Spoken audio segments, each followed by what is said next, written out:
Hello, everyone. My name is Frank Anthony, and welcome back to Let Me Be Frank, episode 83. And unfortunately, the last episode, it's the series finale. And I'm like really emotional. No, but seriously, it's really sad. I'm going to miss you guys so much. Well, stick all the way to the end of the episode to find out what's going to be going on after.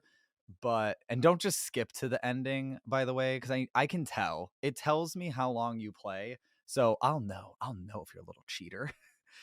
Anyway, thank you guys for tuning in to the series finale. I can't even, is it like season 5, season 6? I don't know where I am because there's just been so many breaks in between, unfortunately, because I've talked about in past episodes related to various health issues and, all that good stuff. But how are you guys out there? I hope you guys are doing all right, at least. Maybe you're good, maybe you're great, maybe you're super special awesome. For me, I would say I'm happy to be ending on this note because in past episodes, I've been more on the okay side where I can confidently say I'm pretty good, which is probably really good because it's been rough. I'm not gonna lie. Let me be frank. It's been a little bit rough and I'm trying to figure out what's going on, but I think things are starting to move in the right direction and I am starting to feel better. So that is awesome. I just realized too, the very first question, I didn't even announce what I was doing, but you probably read it in the title. This is my last Ask Me Anything on here. I will literally answer any question. I have all the questions here. I think this is the most I've received doing one of these. So thank you all for that. The first question was, how are you doing? And yeah, I would say I'm doing pretty good. Definitely better than before. November, December was a little bit rough, which is unfortunate because Thanksgiving's my favorite holiday. That's not one of the questions, but that it sucks to be sad during that time. But also, when not that I lost a loved one recently this past November, December, but I have lost loved ones during that time. And it just doesn't make it easy. And I definitely feel for the people who have lost loved ones. I mean, in general, but especially during the holidays. And if they lost them this last holiday, I I'm really sorry for that because I know that pain is not easy to cope with at all. But I also know that you can get through this and that you are strong enough, you're resilient enough, and you will prevail. That's something it took me forever to believe in, honestly. And I think I'm finally starting to believe it a little bit for myself. So yeah, there's like I think 27 questions. That was the first one. I'm going to try to answer all of them with some sort of decent length response. I'm going to try not to be too quick unless the time is just awful, but I'm going to try to keep track of that. We have an hour here at most, maybe. So, next question is, what is your love language? I love this question because I read Gary Chapman's book, The Five Love Languages. And if you're not familiar with what those are, I'm trying to see if I can remember them all off the top of my head. There's words of affirmation, acts of service, physical touch, quality time, and receiving gifts. I think I got all five. I think I did, but I do own this book. It's definitely up there for some of my favorite books when it comes to it's like a self-help book type of thing, but I don't know, I have this weird fascination over relationships.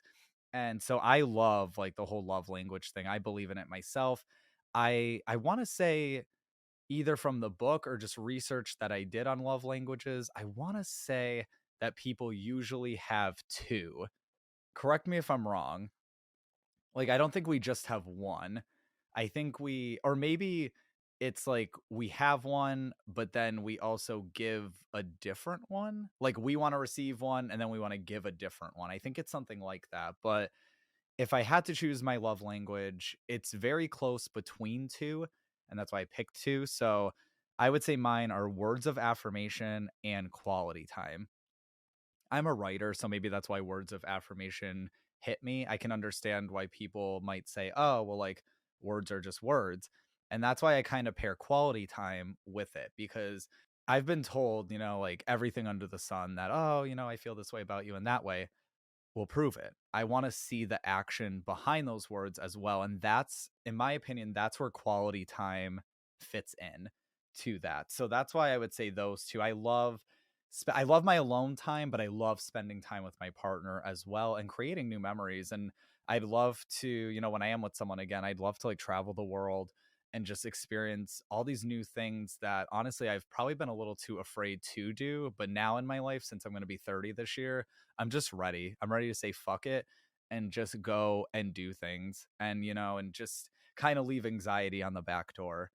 Next question is, are you wanting a relationship one day with anyone? Wow, I did I swear I didn't read any of these. I read them very quickly to type them in onto the document, but I didn't prepare any answers for any of these. I didn't even realize that was the next question. Yes, I definitely want a relationship, and I definitely want a relationship, I think, because one of my main well, I guess for two reasons. One of my biggest fears is to die alone or like end up alone. I grew up very alone. I grew up as an only child and with a single mom who had to work all the time. Bless her, love her. And it just there was a lot like I had a decent amount of friends, but at the same time there was still a lot of alone time, which I was able to develop this love for writing that I have all the way up to today. But I think my other reason is that it's just more fun to do things with someone else. I've been noticing that lately. Like, for example, I play video games here and there, not as much as I used to, but when I play them alone, it's okay, it's nice, but when I play with someone else, it's just like new memories are being built and it just seems so much more fun if I'm like talking to them on the phone or if we're in person playing them. It's just like that social connection that I really thrive off of and I can really show myself and my video game skills, I guess you could say. But yes, I definitely want a relationship one day, and I may be talking to someone or someone's or who knows who I'm going to end up with in life, but I'm really excited to see what happens. So the next question is, will you marry me? So I'm actually looking at your picture because a specific person asked this question. Obviously, it's not like some out I don't know how to describe that, but will I marry you specifically? So I have to say, well, I first have to say you have a really nice smile, but personally, I don't marry strangers. We don't really know each other on that level. A deep connection is really important to me. You could be, and I know this is going to sound crazy, but let's just say, I was going to say Brad Pitt, but people are going to be like, oh, well, he's really old now. But Brad Pitt, whether it's Brad Pitt at 20 something or Brad Pitt now, I wouldn't just say yes automatically. I'd have to get to know him. And I know that sounds weird, but that's just who I am. It's not all about the physical connection, it's not all about the sexual connection. Those are important. But my main passion, my main turn on with all of that is the mental, emotional connection. You have to be able to mentally stimulate me in that way. So I just don't know you personally, but it's one of those things where maybe we could get to know each other, maybe we don't, I don't know. I'm not gonna lie, like sometimes with all the people I connect with online, it can get a little bit overwhelming. So I do apologize to anyone that I don't get back to, or if I don't get back quick enough. So the next question is, what made you want to start a podcast? So this actually gets asked, I want to say every time, besides another question that I'm going to see in a little bit. I peeked at quick. There's two questions I always get asked, and that's, yeah, what made me want to start a podcast, and are you single? Every time. But I'll answer that one in a little bit. But so what made me want to start a podcast? So I used to have a friend that also runs a podcast, and I guest starred on her show, and I just loved it. I loved being a guest. I loved talking. I remember thinking that I was so nervous that I wasn't going to say enough, because when you do this, you're like, oh my God, like just on the spot and stuff. And I'm not going to say enough and I'm not going to know what to say exactly. And now I'm just in the realm of being able to just be comfortable enough to just say anything. Like we don't have to hold back, at least not on my show. And it was the same thing on her show. Also, don't mind me. I might need to take a water break here or there because I can feel my throat on fire already. Sorry if I talk too fast. And sorry if I say sorry too many times. I need a water break. I'm sorry. This is NPR. No, I'm just kidding. I was told I should go on NPR, which yeah, I don't know. Really boring. I'm not a boring person. People that really get to know me, they know that. But I digress. So yeah, I went onto her show. I won't say the name because we're not friends anymore, and I'm not giving her promotion. I'm sorry, but I went on that show, and then I decided I wanted. Well, okay, originally she wanted me to co-host with her on her show, and I was up for that idea, but what her show was about, it wasn't really something I was super passionate about. So then I decided, well, what if I start my own? And I really didn't know what I was doing. It definitely shows if you go all the way back to the first episodes, the quality was just like, what the fuck? And it was just everywhere. To be honest, I still don't know what I'm doing half the time, but at least I have some sort of conscious brain behind the actions that I do when it comes to the podcast compared to before. I was really, really just winging it. But yeah, I did that, and I never thought I'd make as many episodes as I have. I never thought it would go this long. May would have been 2 years of the podcast, and I would have never thought of that. I'm sorry, I'm tearing up a little bit. Just a little. That's when I bring out my crying voice. No, but yeah, I just anyway. On to the next question. What is your favorite food to eat or restaurant to go to? Hmm. Like I said, I really didn't prepare answers for any of these. So, my favorite food to eat, probably steak. That's always one that comes to mind. Growing up, it was always pizza. Pizza was like my blood, it was my heart. And I loved pizza. I couldn't get enough of pizza or grilled cheese, or probably why I have digestive issues, all the damn cheese in my diet and bread, but who knows? Steak is my new favorite food. There's a lot of seafoods that I've discovered over the years that I absolutely love, like shrimp and salmon, and I started blanking. I'm like, I love all these fish, like fish and fish and fish, and don't forget fish. No, but yeah, steak would be my favorite. Chicken's always a classic. That's up there. I'm trying to think of like a meal, like a favorite meal, because yeah, those are certain foods. Oh, and brownies. Like if I'm gonna go with a dessert, it's always brownies. Candy, it would be like a Reese's type of thing. Like anything with peanut butter. You got me sold pretty much. Yeah, like a meal. I'm trying to think, which that's not really the question, but I hmm, I can't think of a meal right now, but it would probably be from the restaurant that I'm going to name. One of my favorite restaurants, which I know people call it fake Italian food, but it would be Olive Garden. Is one I've had so many dates at Olive Garden, so many different things with friends and with family. I've always gone to Olive Garden. This is like a fun fact, but not really something I'm super proud of, but I'm going to share it anyway because it happened so many years ago and I wouldn't do it again. But there was a point in my life where I was scheduling dates like I was a wedding planner, like a matchmaker. It was crazy. I had 3 dates scheduled in the same day, and all 3 of them, I took them to Olive Garden, the same one.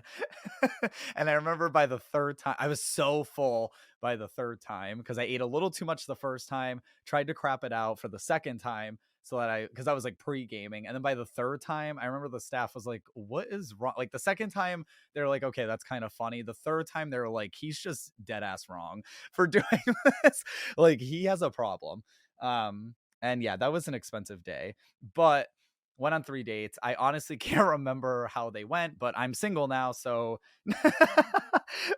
I guess not amazing.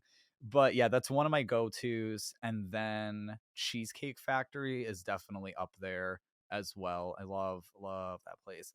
But I have to be careful too lately on what I eat. I'm on somewhat of a specific diet now because my stomach don't like me no more. But figuring that out. Next question. What are you binging on streaming services? So I'm actually not binging anything. It's weird. I know I usually am always binging something. Not that long ago, there was two shows I was kind of binging. There was Squid Game. Not that there was like a ton of episodes to binge, but I watched all of Squid Game. That was really good. I can't wait to see another season for that. And Survivor, actually, because I realized I only had seen like two Survivor seasons, and there's like at least 40. So I was starting to watch all the way back to season one. I think I watched seasons one and two. Three, I stopped towards the end. I couldn't stand the cast that was left. And then season four, I think I'm close to done. I think I'm on like final five or something. But I honestly haven't really been watching much. I've been working so much that I haven't been watching much of that. And then Shameless, I have the last season left. And I watched the first episode and I just really don't like it. Personally, for me, when Fiona left, I just felt like that show died, but that's just my opinion. At least there's Liam and Lip kind of keep me around. Sometimes Carl. I can't fucking stand Frank and Debbie.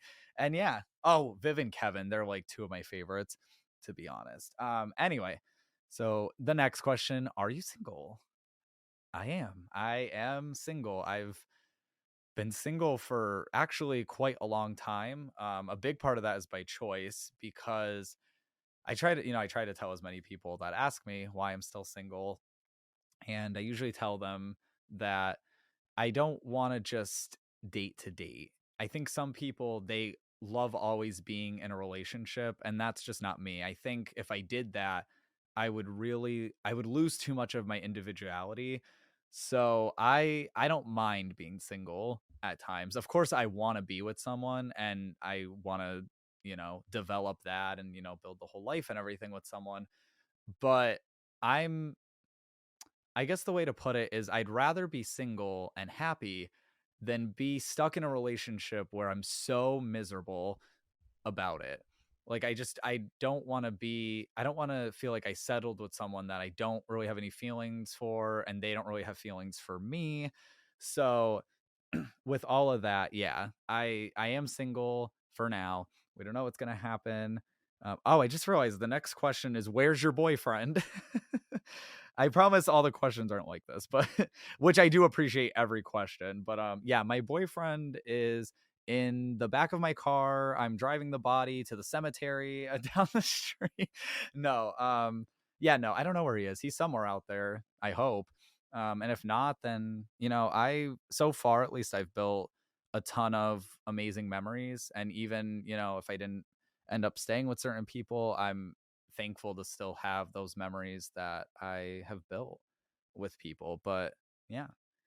So will you go out with me? So this kind of goes, and I forgot to put this person's picture up. For some reason I can only handle one picture at a time. But so I think I remember who asked me this. And like I said, it's like I'd have to get to know you first because I don't just go out with people. And I'm not trying to be like too nice. Like I'm very honest and stuff. Like if I really didn't want to go out with you, I'd be like, no, honestly, just like not doing it. But yeah, I mean, I like I said, we'd have to get to know each other, probably at least go on a date, talk a little bit. I usually can start getting an idea of if I'm feeling it or not fairly quickly now because I think I've just talked to so many people in like this type of environment, like this type of like dating world thing. I've just been in the dating game for so long over the years that now I know exactly what I want while also not putting too many expectations on someone. Like I'm not one of those people that is going to have a checklist and be like, you have to check all these boxes off. Otherwise, I'm not going to date you. I don't think that's really healthy or fair to whoever you're trying to pursue. So I really like to, and that's why I really like to connect with people on a personal, on a mental, emotional level because if you just judge off of solely the physical appearance, then you really could be missing out on someone. And for me too, my physical appearance was not always up to par according to the LGBT community. So, I don't like to judge off of that because you really don't know the person's character.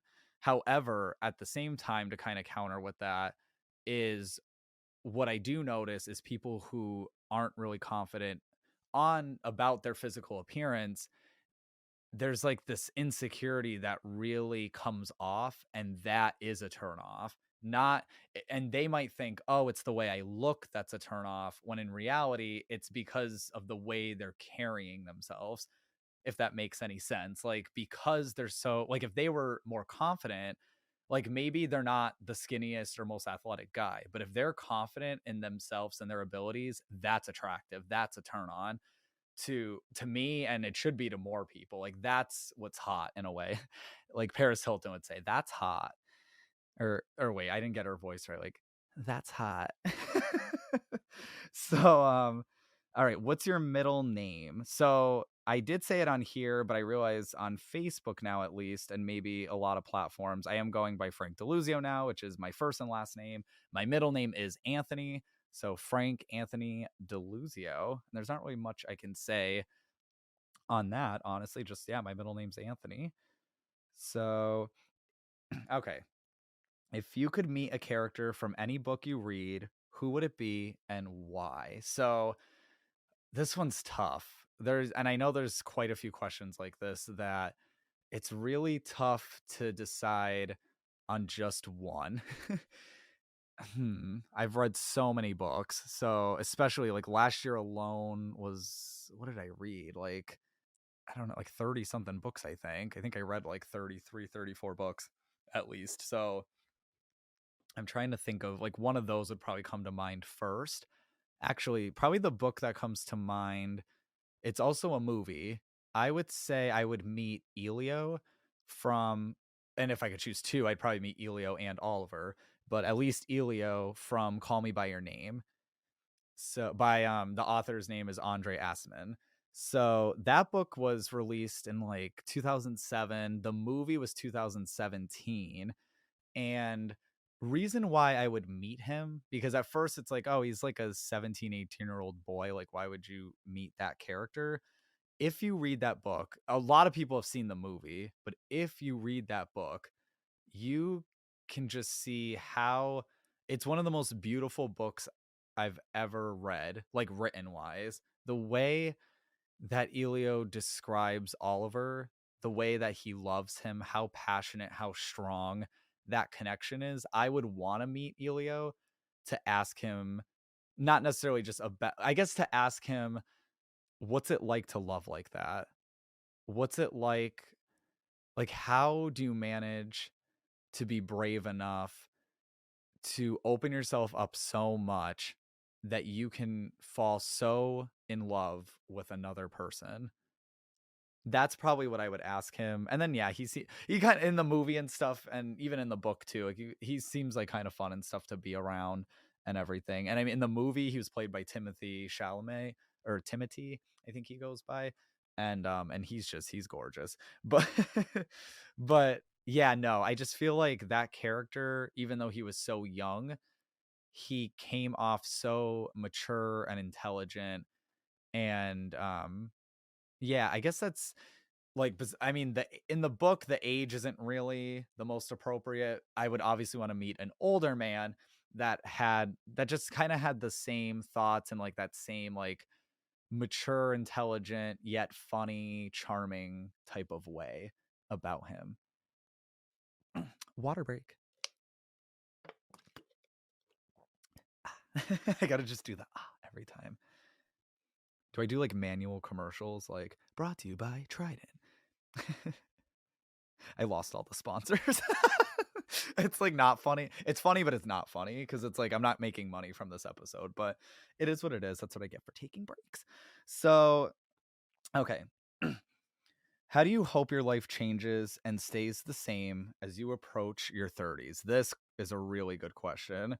And damn, do I not have an answer? No, I'm really trying to think that. How do you hope your life change? So I'll start with how do I hope it changes? So I've been wanting to publish a book for a really long time. So I would say that's one way I would change it. I would definitely want to get a book out, multiple books throughout my 30s.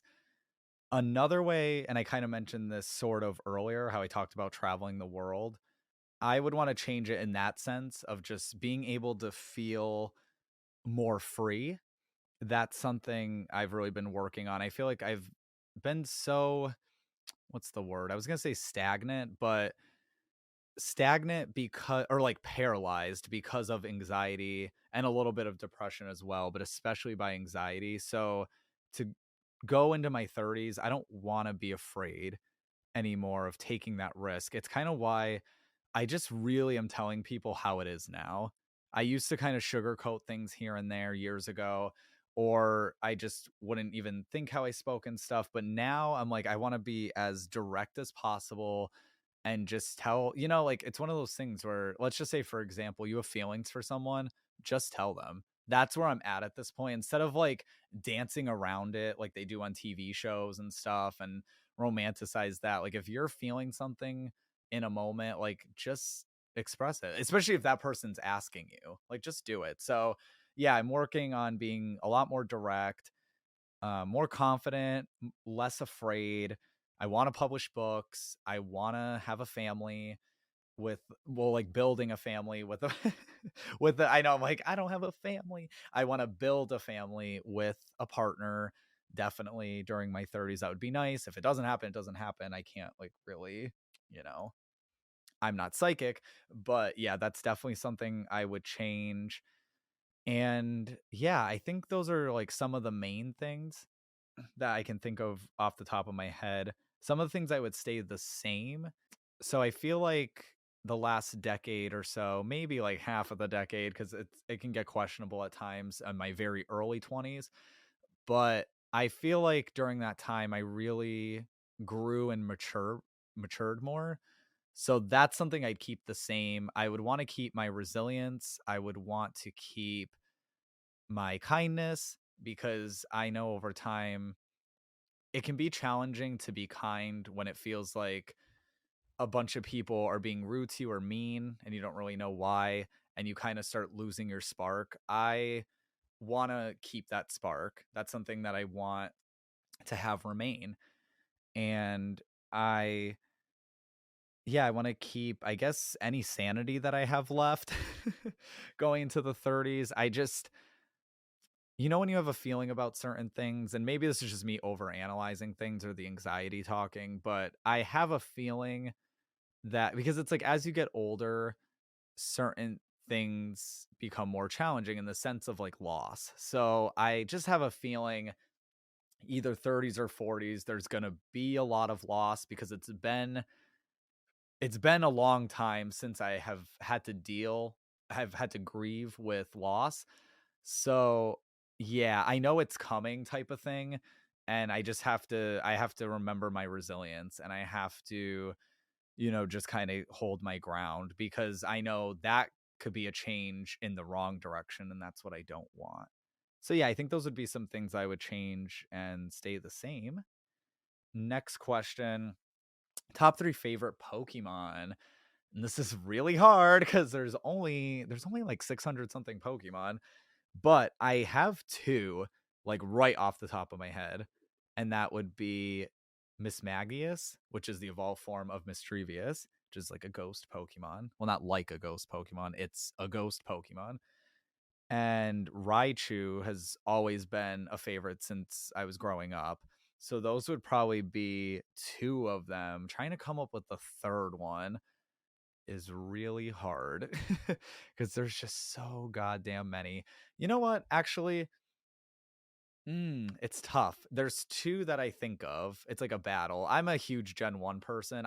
Obviously, there's other generations that are great, but I can't stop thinking about, what is it? About Lapras and Starmie. For some reason, I always loved those two. Like those two, Lapras and Starmie, at least one or the other would always be on my team, usually in some sort of way. Now it's Miss Magius. I usually always try to incorporate, but yeah, those two. I don't know. I maybe because I was a big fan of Misty and Lorelei and stuff. So like though those two use those Pokemon. So maybe that's like some inspiration there. And just like I love water type Pokemon. I love ice type Pokemon. So I think maybe that's I to just choose one though is tough. Maybe Lapras, because Lapras can take the damage. Sorry, like no offense to Starmie. I was about to apologize to a Pokemon that's not a real person. that's where we're at with me saying sorry too much. Okay, so next question. Where do you see yourself in 5 years? Ooh. So this question, I think I've been asked this too. I used to really hate this question, and I kind of do to this day, but at the same time, it's such an important question to ask yourself, just anyone in life, because it's important to know where you want to go with your life. And maybe I hated that question so much because I was afraid of my future, maybe. So, where do I see myself? I'm trying to think. So, I would be like 34 or something if it was exactly 5 years from today, which I bet you I'm going to snap my fingers and I'm going to be 34 tomorrow, and it's going to be crazy because that's how fast time goes by. But I would love to see myself building a family. I'd love to see myself as an author. I'd love to see myself helping people, which I know I kind of do now, but like on a bigger scale. I would love to tearing up a little bit, but I would love to s- see myself happy.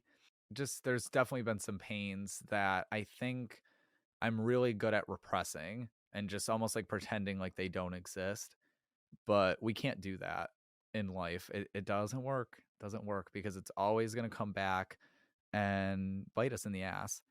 So yeah, I would, or I shouldn't say I want to see myself happy. I want to see myself happier and more at peace with myself. Not necessarily saying I need to have a partner to be happier, but that I need to find peace within myself so that I can be happier. So that's something that I would love to see.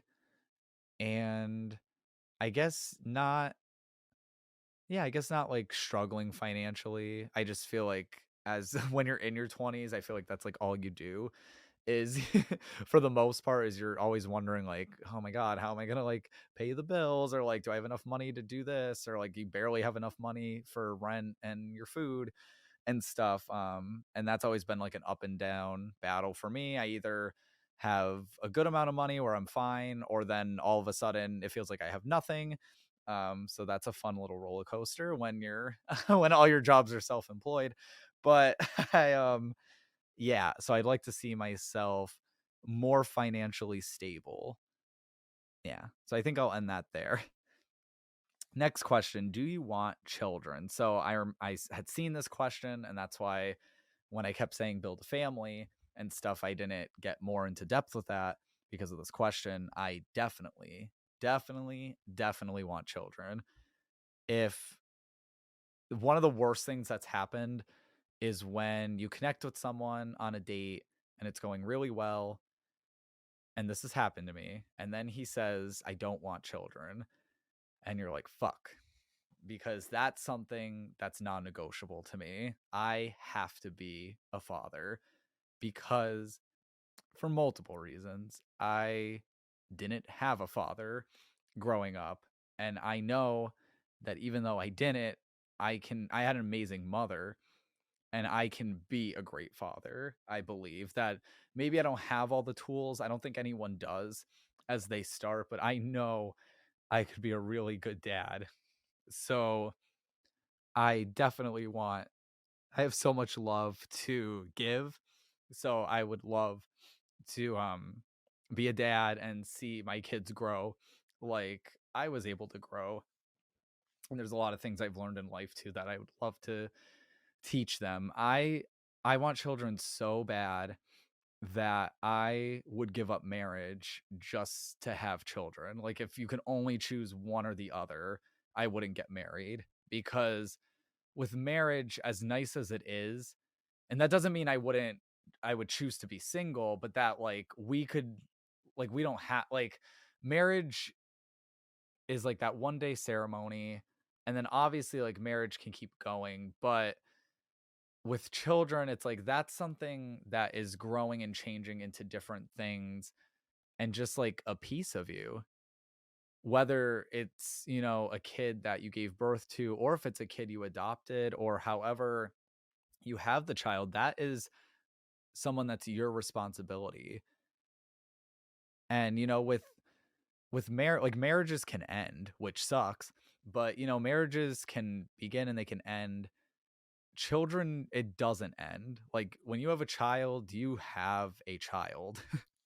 And you're taking care of them for at least 18 years. And to be honest, you're taking care of them for a lot longer because they're going to need help or they're going to need advice or something. They are always going to need you and they're always going to want you. And I hate that I'm getting like this. Good thing this isn't video.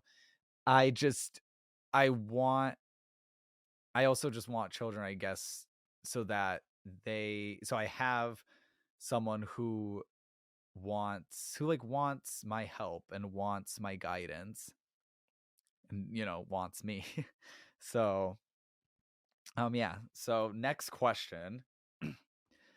What is one embarrassing or funny childhood memory? Okay, oh god, I gotta think about this. One embarrassing or funny? Maybe we'll do like funny. Okay, so one that I can think of is, so I have a cousin, her name's Alicia. She's 2 years older than me. I'm starting to forget here. The years just fly by, even though that wouldn't change. But you know what I mean. So we were obviously kids because it's a childhood memory. And she used to tease me a lot. And I was very sensitive growing up and I would like take offense and stuff. And she, one of my nicknames as a kid that she had made up was Frankster the Gangster. And people would just call me that. And it really bothered me for some reason. I don't know why, but it really bothered me. And obviously, Frankster and gangster rhyme. So in retaliation, I tried to come up with a rhyming thing for her to like kind of get her back. So I'm like, okay, Alicia asshole. And those don't rhyme, Frank. That's alliteration. And it's barely because you need at least one more word. So I didn't get it. I didn't understand the assignment there. That's me though. I just sometimes my comebacks make absolutely no sense. The other day I called a friend Magikarp and it really didn't make sense, but it felt right in the moment. So it just, that's been an issue of mine since I was a kid where it's like my comebacks sometimes are really good and then sometimes are like, what is he saying? But yeah, yep, I was Frankster the Gangster with my cousin Alicia asshole. All right, so the next question, this looks kind of deep. What is the purpose of life from your perspective? Oh god, yeah, this is one of those like deep questions that hmm. This one I should have read or I should have like really thought about cuz I didn't. But I really don't know cuz sometimes I see I'll make a joke and say, "Oh, we're all just Sims or we're all just like little things that someone upstairs is controlling or something." Like I'll joke about that and then like a very small percentage of me kind of believes that that might be a thing. But because you just don't know what this world, like aliens could be controlling us this whole time. You never know. But the purpose of life, I think what the purpose of life should be, I feel like you should be trying to make some sort of difference in the world because I know there's a lot of people that think that they can't make a difference in this world, but I think everyone can make some sort of contribution to society in any shape, way, or form. And I think a lot of people do, but I know a lot of people don't believe they can. So I think you need to do something that is contributing to society, like it's making an impact, but also be happy doing it and also love what you're doing. I think that's the purpose of life. Growing up, it's like the purpose of life was always told to me that like you should go to school, you should go to college, you should get married, you should have kids, and you should retire. And that's not always someone's purpose of life. Like I feel like purpose of life is so much deeper than that, where it's like a deep passion and it's a deep will to, like, for example, I believe one of my purposes in life, well, two of them, I feel like two of my purposes are to share stories with the world and to help others in any way that I can. And usually I do it in forms of like advice or something, or like communication.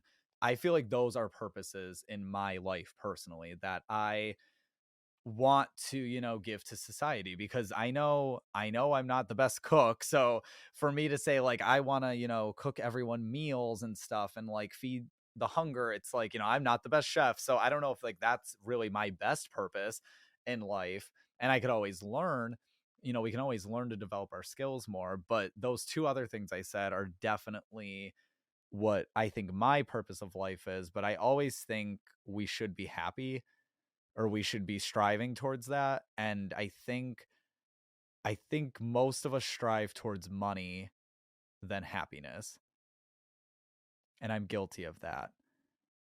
Very, very guilty of that. And I do that all the time. And I think that's why I fall into like those slumps, and why maybe like, yeah, I've been okay money wise sometimes, but maybe that's why I don't have a book out, or I'm like not really doing what I love. I always like sidetrack myself. I go into other careers, I start promoting that way, or I start other passions that aren't really like my main passions, but they're things that I enjoy. That's kind of like a flaw of mine. I can get really passionate about anything. So it ends up sidetracking me a lot. But yeah, I would say that, yeah, I think that's my best answer at the moment for that question. What's the most fun you've ever had? Huh. There's so many good memories. I've had so many good memories over the years. Obviously, there's been some downsides and stuff, but there's so many. The most fun I've ever had, that is such a tough question to answer. And because it almost like, if I choose someone, it would definitely be obviously with other people. But then I feel like if I choose a specific one, it's like I almost put a lot of pressure on that person, or that I'm almost saying that they're like better than everyone else, which isn't the case. But yeah, it's really tough because I always think of Friends when I think of the most fun I've ever had, because I always think back to the laughing. The laughter that I shared with friends has been greater than any any other relationship, honestly. I don't know. Friendships are very important to me. I know obviously we have family and we have romantic relationships, but those two have been kind of roller coaster rides for me. Friends have always been a constant positive. Like, yeah, I mean, you obviously, like, I've lost friends too, but I don't know. I think because friendships are an easier-ish type of relationship, there's not as much pressure than there are in the other two, or maybe as much judgment. So, so I'm thinking, okay, the most fun I've ever had, I'm gonna actually choose, it was with a time, it was with a person that I am still friends with to this day. We're gonna go all the way back to childhood, because, and the reason why I'm doing that is because during childhood, I didn't have anxiety. And like that wasn't in the back of my mind, where with all the other times growing up, there was maybe always like a little bit of a negative emotion inside of me. But as a kid, there for a while, there wasn't any negative emotions inside of me. That's when we're really pure and innocent. So I would say probably with my best friend Steph, there was a lot of times as a kid that it was just like the most fun ever. There, for example, there was a time, I mean, we were in the pool for like 12 or 14 hours straight. We were just swimming the entire time. And I think it started raining towards the end of that. And we were still like, it was, I think thunder even started coming, and we are still swimming, probably like idiots. But it was just so much, it was so much fun. And it's so hard to lose track of time like that as you get older. Like, we don't give ourselves permission to do that.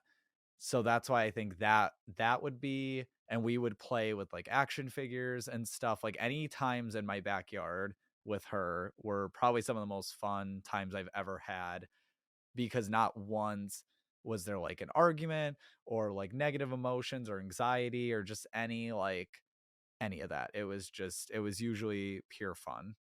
What's a snapshot from an ordinary day that brings you true joy? Hmm. That's a very interesting question. That's another one I really got to think about. These are really good questions, guys. A snapshot from an ordinary day. See, I don't consider this an ordinary day, but from an outside point of view, it would be an ordinary day. So I would say there was a time, I would say this was technically a second date with one of my exes years ago. This was like 2011. And it, it was a date that I normally wouldn't go on or think that I would have fun going on, but we went to the laundromat. So on the outside point of view, it just looked like two guys doing laundry, but it was so much more than that. We had such a strong connection with each other. It's the first time we ended up kissing, and that went into like a whole just beautiful moment. And yeah, that day really brings me true joy, I think, because that was a moment in my life, before him and I had reconnected with one another. I thought I knew what love was. And then when I met him, and well, not when I met him, because I knew him when we were younger, but when we reconnected and it was more than friends, I truly discovered what true love is and what falling in love with someone is. That was the first time in my life that I really felt that. And that day was the beginning of me just realizing that this is someone that I know I'm going to want in my life for a long time. And we were for a while, but yeah, so I would say that was like an ordinary day that, yeah, that brought me true joy. What's your favorite swear word and why? Ah, man, there's so many good ones. I don't know why. I like the word bitch, even though it's definitely, you know, like it's not like the best swear word, like especially if you're like saying it towards women, but for some reason I like bitch. I think because if you're a fan of Liam Sullivan, who played Kelly like Shoes, the way that she would say bitch was betch, like BETCH, and I love that. And so I think that's why that would be one of my favorite swears. Fuck is always a good one. That's like a classic. I wish I could get more creative. I feel like whenever I say bastard, I'm always saying it in like a funny, playful, flirtatious way, like you bastard and stuff. Like I never really just call someone a bastard in a negative way. And even bitch, I don't really even say in a negative way either. Like if I'm ever saying one of those, it probably isn't a playful way. So yeah, I would say like the B's, the good B words, bitch, bastard, probably bitch would be my favorite swear word. What are your most and least favorite words?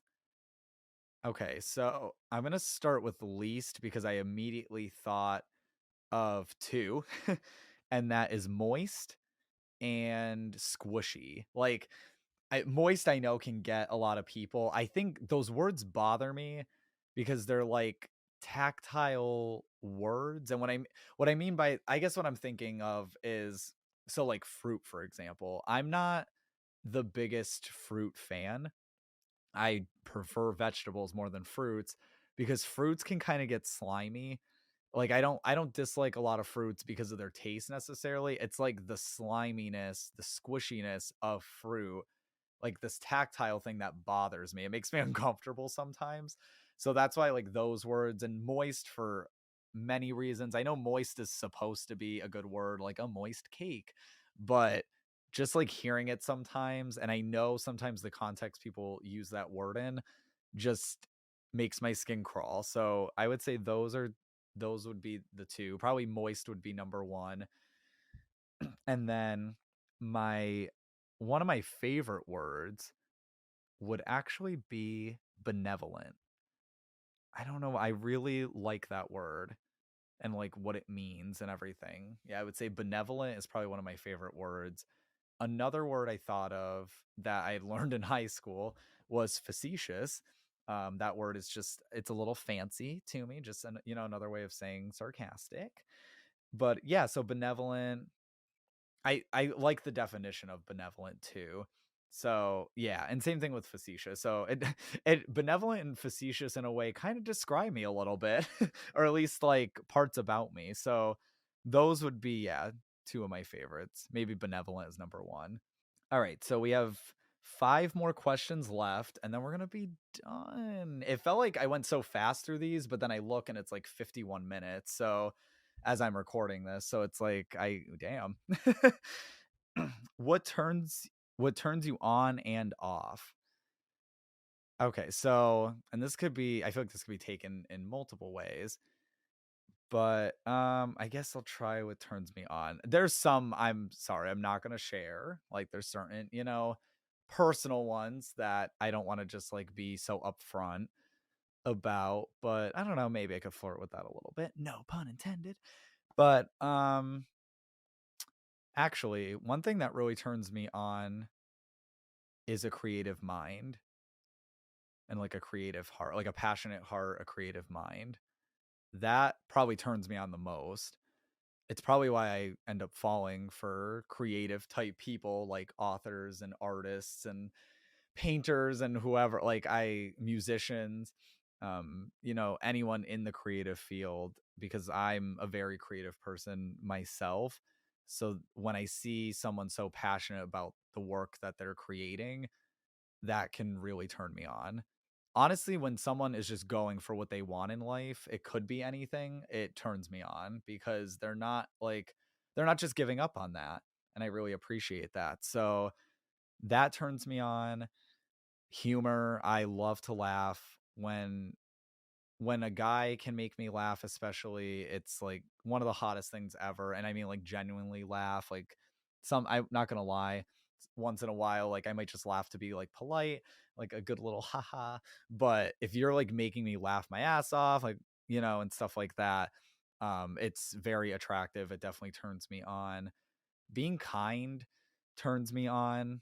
It's so easy to be mean lately these days, where it just seems like so rare to be kind to one another. So, which I also like to be like playful teasing and stuff, don't get me wrong, but when you're just like a good kind person, that can turn me on as well. But like I said, teasing could turn me on too. And then if we were going a little bit deeper, I would say um I'll get a little personal, but so sorry if family's listening, but you can just skip this part now a little bit. But I would say biting my neck a little bit, like that turns me on.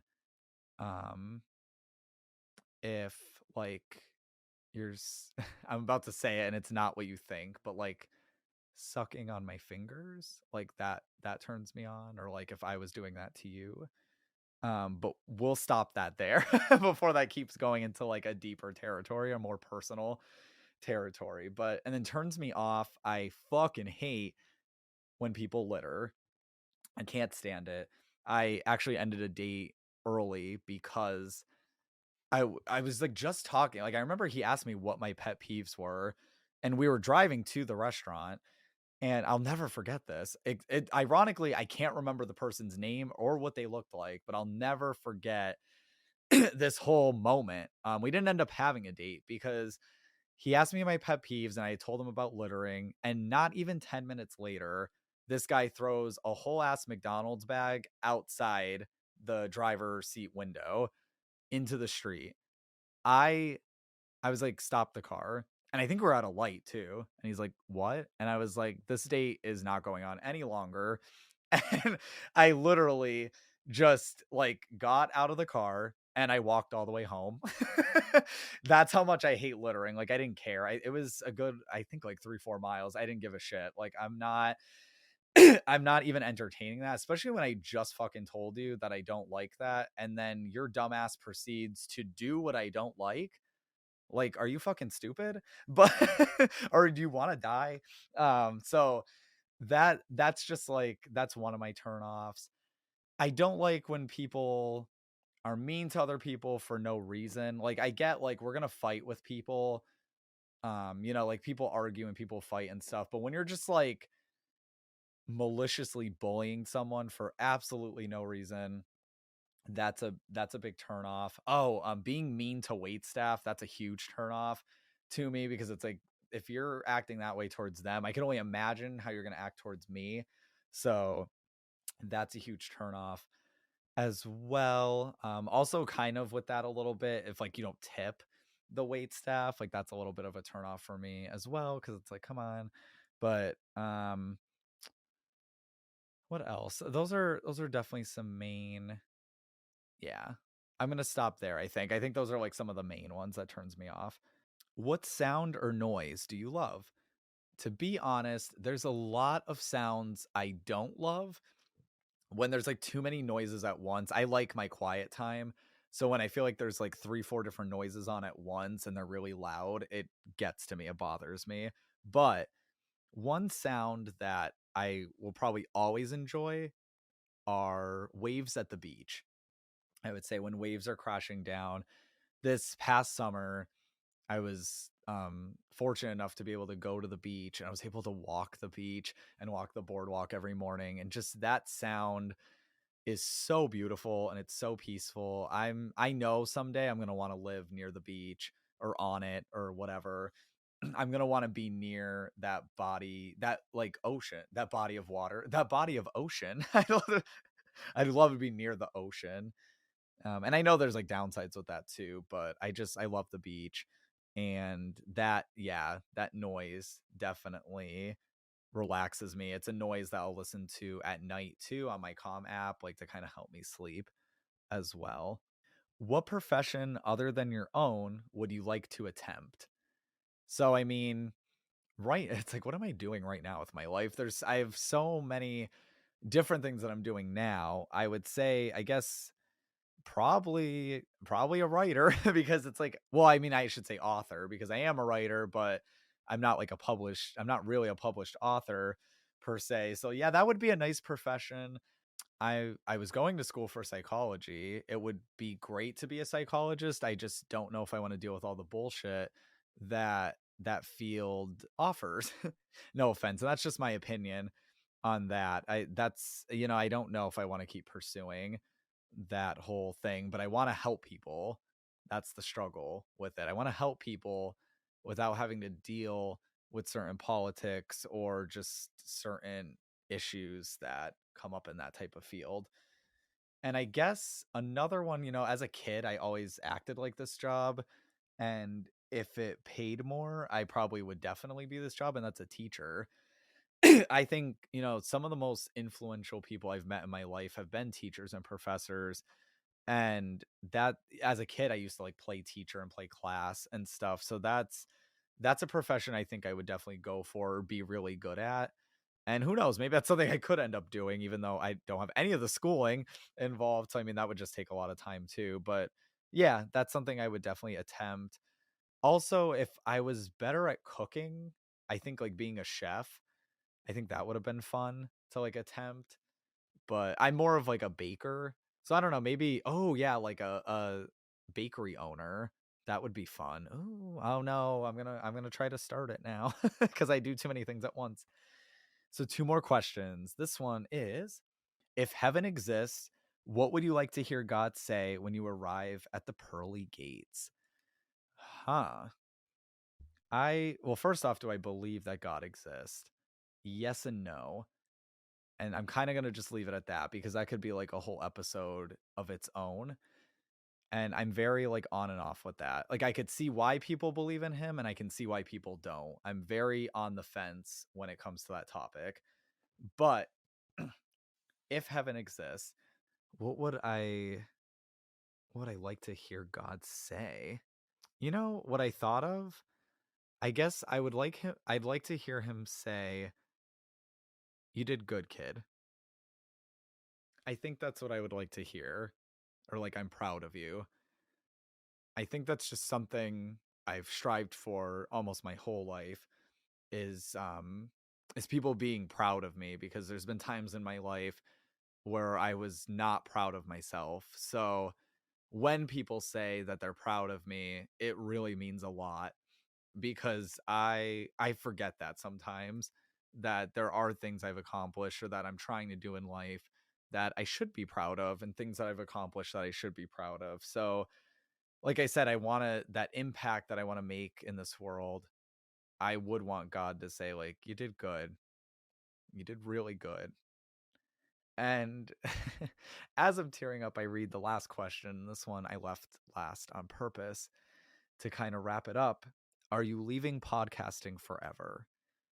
And maybe like a month or two ago, I would have said yes. But I am happy to announce that I am not. That meanwhile, while this show will be ending, I'm going to be starting a new show with a co-host, and it's going to be called The Love Diaries. And well, first off, I don't know if I should leave the co-host a surprise. No, I'm not going to leave it as a surprise. For people that I used to work with at Old Navy, they're maybe going to be excited about this. I don't know. It's a little bit of a reunion of some sort, but I'm supposed to be co-hosting with my friend Karina, and we're going to have a show that talks about relationships and talks about people's stories about their relationships and giving some advice on relationships. You know, we both kind of have a passion for that topic. So we wanted to, so yeah, we're going to start a show. It's called The Love Diaries, and it's going to share those people's stories, and maybe we'll share stuff in our own. I don't know exactly yet. We're still trying to plan things out with that. But yes, that is going to be going on. There's another podcast idea I also have that it's kind of on the back burner for now. And I don't want to say it yet because I don't want people to like jump with it. And I don't know when it would happen as of now, but let's just say it's a podcast that would be, so the one with Karina would be once a week, I'm thinking, or once every other, but I'm thinking once a week. But the other one would be like a once a month podcast, and I wish I could explain why, but I just, yeah, that's gonna have to be a surprise for now. You're just gonna have to wonder. A couple people know about it, but, or at least because I had to talk to people that I would co-host with about it. That would be something with like 4 of us or something. Like it'd be a fun group type of thing. I'm losing my voice from talking for an hour. Well, thank you everyone for your questions. That wraps up this episode 83, this last episode. I don't want to cry. I really don't. Because I am getting a little emotional. But it's not like I'm going forever, you know? I'm gonna be back, just not on this platform, or at least under this name. Let me be frank. I just can't believe we made it this far. And I want to thank everyone who's listened, and I want to thank everyone who's been on the show as a guest. Has been amazing. And I just all the producers that helped in the sponsorships. I hope, you know, for anyone that does listen, I hope you stick around for the new show. I can keep you guys updated on that. I really appreciate everyone that's helped, that I was able to get help. And yeah, I guess that's it for now. And it just kind of feels like moving out of your favorite house and having to move somewhere else. But it's not a goodbye forever. Oh my God, I didn't think I was going to cry like this. I didn't think I was going to be such a bitch. My favorite swear word. But I love you guys so much. And yeah, all the collabs and everyone who's been wanting to interview me or who has interviewed me. I didn't really know what I was doing when I started this show, but I never imagined that I'd meet so many amazing people, and I would get I'd get my current friends, like some old friends on the show, but then I meet so many new friends, and through the downs that I went through in my own personal life, and people reaching out to me and still saying they love the show and they're checking it out and still supporting me and the show. I just want to say thank you so much for all of that, because it means the absolute world. Okay, so on that note, I hope all of you have a super special, awesome day and life. And bye.